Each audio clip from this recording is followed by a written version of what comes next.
Jangan tubuhnya kita ada di dalam ruang peribadatan, tetapi pikiran dan hati kita ada di tempat yang lain. Nah, kalau hal yang demikian terjadi, percayalah kita tubuhnya bisa ada di dalam ruang peribadatan, tetapi kita tidak akan mendapatkan apa-apa.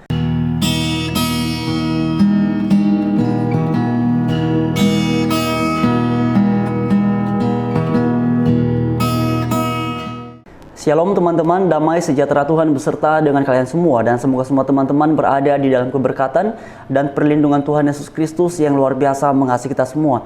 Nah teman-teman sekalian, dalam bagian ini kita sama-sama menanggapi mengenai pernyataan yang disampaikan oleh seseorang yang sekarang sudah menjadi mualaf. Dan seperti biasa teman-teman, sebelum kita berkomentar, mari sama-sama dengarkan apa yang disampaikannya dalam cuplikan video berikut ini. Saya sejak kecil hidup di lingkungan yang mayoritas masyarakatnya memeluk agama Islam. Pernah waktu kecil saya diajak tetangga saya yang juga seorang takmir masjid untuk masuk Islam. Tapi saya izin kepada orang tua saya, waktu itu saya tidak diperbolehkan. Jadi sebenarnya dari kecil itu dorongannya sudah mau pengen masuk Islam. Iya. Nah. Setelah itu saya semakin dewasa, saya pergi ke gereja, saya tidak menikmati apa yang ada atau ibadah di gereja itu. Ya, saya tidak merasa nyaman, saya tidak merasa memperoleh sesuatu yang begitu di hati saya itu tidak begitu kena, Pak. Tapi saya tetap bertahan karena ya saya masih menghormati orang tua saya. Ini masuk Islam itu apa Pak yang? Ya saya ingin hidup sesuai jalan Allah. Insya Allah nanti saya akan bantu bimbing untuk syahadat, ikutin kata-kata saya masih. Yuk, pegang tangan saya. Ya. Nah teman-teman sekalian, itulah cuplikan pernyataan beliau dalam video yang sudah kita tonton sama-sama ini. Dan saya tidak tahu pasti apakah mengenai kesaksian yang baru saja disampaikannya ini adalah benar. Karena dalam bagian ini ia merasa ketika ia pergi ke gereja mengikuti kegiatan peribadatan, katanya dia tidak merasakan apa-apa, tidak ada sesuatu yang kemudian mengena di hatinya. Nah teman-teman sekalian, apakah mungkin hal demikian ketika seseorang kemudian datang ke gereja lalu tidak merasakan damai? Nah teman-teman, pertama-tama mesti kita ketahui bahwa esensi dari kegiatan peribadatan kekristenan itu ditekankan di dalam Alkitab, khususnya salah satunya di dalam kitab Roma pasal 12 ayat yang pertama, bahwa esensi dari kegiatan peribadatan itu adalah mempersembahkan tubuh sebagai persembahan yang hidup, yang kudus dan yang berkenan kepada Allah. Nah karena itu teman-teman sekalian, bisa nggak kalau misalnya seseorang datang ke gereja tetapi hatinya tidak tenang, pikirannya tidak tenang, dan intinya dia tidak merasakan apa-apa ketika hadir di gereja. Nah teman-teman sekalian, hal yang demikian bisa saja. Karena itulah sebenarnya Alkitab sudah memberikan pengajaran bahwa di dalam hal kita melakukan kegiatan peribadatan, kita perlu mempersiapkan hati dan pikiran kita secara utuh, supaya kegiatan peribadatan kita benar-benar mendatangkan kedamaian atas diri kita sendiri, dan artinya kita fokus dalam hal beribadah. Nah teman-teman sekalian, karena Alkitab memberikan pengajaran bahwa dalam hal kita beribadah, Allah menghendaki agar hati dan pikiran kita seutuhnya adalah tertuju kepadanya.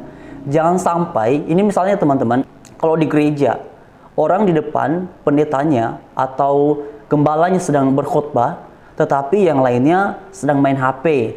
Ada yang buka Instagram, ada yang buka Facebook, ada yang buka WA, dan beberapa hal lainnya. Bahkan ada juga yang mungkin bisa saja nonton YouTube. Nah karena itu teman-teman, ditekankan bahwa kalau kita melakukan kegiatan peribadatan, hadir di gereja, maka jangan lupa bahwa Allah menghendaki agar hati dan pikiran kita seutuhnya tertuju kepadanya. Karena Allah menghendaki penyembah-penyembah yang benar. Sebagaimana dikatakan dalam kitab Yohanes pasal 4, ayatnya yang ke-24, dan juga teman-teman bisa membaca 25 dan 26 dan ayat-ayat seterusnya, bahwa Allah yang kita kenal sebagaimana dinyatakan di dalam Alkitab adalah Allah yang hidup. Karena itulah ia disebut Allah itu roh, dan barang siapa menyembahnya maka harus menyembahnya di dalam roh dan kebenaran. Nah karena itu teman-teman, kalau kita hadir di gereja, berarti tubuh kita pikiran kita, hati kita, segala sesuatu yang berkaitan dengan keberadaan kita seutuhnya harus hadir di gereja dan dalam rangka mengikuti kegiatan peribadatan. Memang kalau ada seseorang yang hadir di gereja tetapi hatinya tidak di gereja, ya akan percuma saja teman-teman, hanya akan manas-manasin kursi. Jadi karena itu mungkin saja yang dialami oleh Bapak ini, saya tidak tahu apakah ini kesaksian yang benar ataupun kemudian mengada-ada, ya saya tidak tahu, tapi sebagaimana tadi sudah dikatakan bahwa ketika ia hadir di gereja, ia tidak merasakan apa-apa, tidak ada sesuatu yang kemudian mengena. Mungkin yang dimaksudkannya ini tidak ada sesuatu yang kemudian membuat hatinya damai.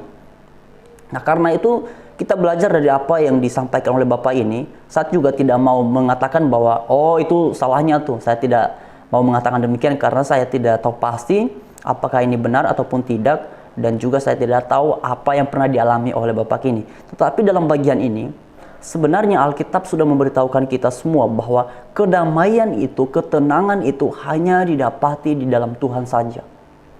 Jadi harusnya kalau seseorang mengikuti kegiatan peribadatan, maka hatinya akan tenang, pikirannya akan tenang.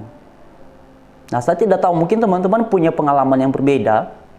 Mungkin ada teman-teman yang pernah juga beribadah dan mungkin pernah teman-teman merasakan, kok saya beribadah hatinya tidak tenang ya, pikirannya tidak tenang. Saya berusaha untuk tenang, tapi tetap saja. Nah, teman-teman sekalian, ini memang adalah pergumulan keimanan kalau misalnya teman-teman pernah mengalaminya. Tapi setahu saya dan berdasarkan pengalaman saya, kalau saya mengikuti kegiatan peribadatan, pastinya hati dan pikiran saya tenang. Karena Tuhan Yesus mengajarkan begini teman-teman dalam kitab Injil. Sebelum kamu berdoa, kamu harus pastikan dulu bahwa masalah apapun termasuk masalahmu dengan saudaramu, kamu harus selesaikan dulu itu. Baru kemudian berdoa. Nah, ada nggak orang-orang yang datang ke gereja tapi dia punya masalah dengan orang lain? Ya, mungkin saja ada. Dalam bagian ini saya hanya mengingatkan kepada teman-teman sekalian dan mengenai Bapak ini yang kemudian sudah memutuskan menjadi seorang mualaf, ya bagi saya sih keputusan itu silakan saja, sah saja, itu adalah haknya, tetapi berkaitan dengan apa yang sudah disampaikannya tadi, ini yang menjadi fokus utama saya. Dan karena itu teman-teman, sekali lagi saya ingatkan bahwa dalam hal beribadah Tuhan menghendaki kefokusan hati dan pikiran kita, sehingga kemudian bahkan di dalam Alkitab pun juga dikatakan, tenanglah supaya kamu bisa berdoa.